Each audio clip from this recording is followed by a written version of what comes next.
All right, it's a new chapter. Chapter 10 is all about phase diagrams. So what is a phase diagram? Well, the definition here, it says it's a chart showing the conditions wherein distinct thermodynamic phases are in equilibrium.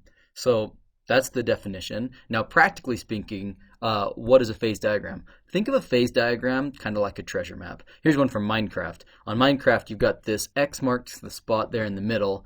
And so if you wanted to get to that phase, you could follow this map. You could look at the X and the Y coordinates, right, on this global map, and you could find your way to that X.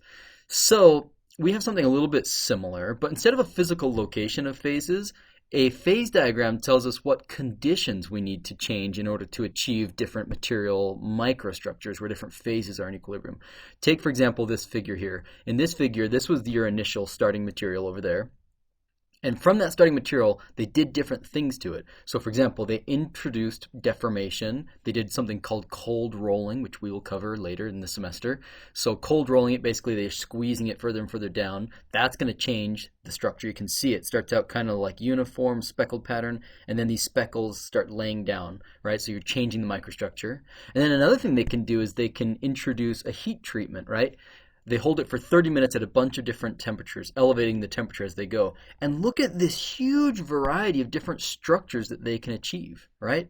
Those look very different, and they're going to have very different properties. So if you look in this microstructure, what are these different phases I'm talking about? You've got like this white phase and this dark phase. What are these phases? Well, those might be the same phase of matter, or they might be different phases. What do we mean by that?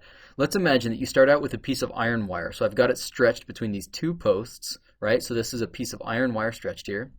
And then I have electrical cables connected to one side and connected to the other side. And those electrical cables are connected to a variac. A variac is something I can turn the knob from 0 to 100%, and it just gives me 0% of the wall's power or 100%, anywhere in between, right?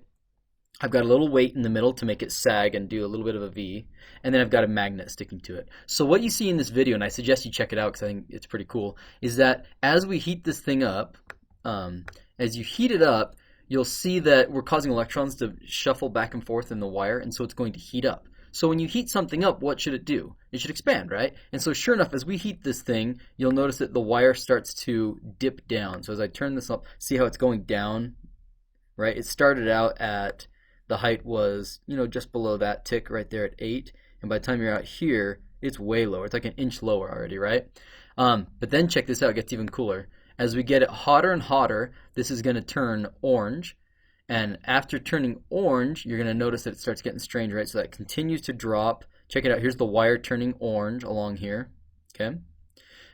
As we keep on heating this up, we're at about half of the power that this variac can give. The magnet's going to fall off. That's because the phase of matter that iron exists in is magnetic at low temperatures, but it switches from what's called a ferromagnet to a paramagnet at high temperatures, which just means that it no longer interacts with a magnetic field from a magnet in the same way, and it won't stick to it anymore. So you're going to see that fall off here. It's about to fall off.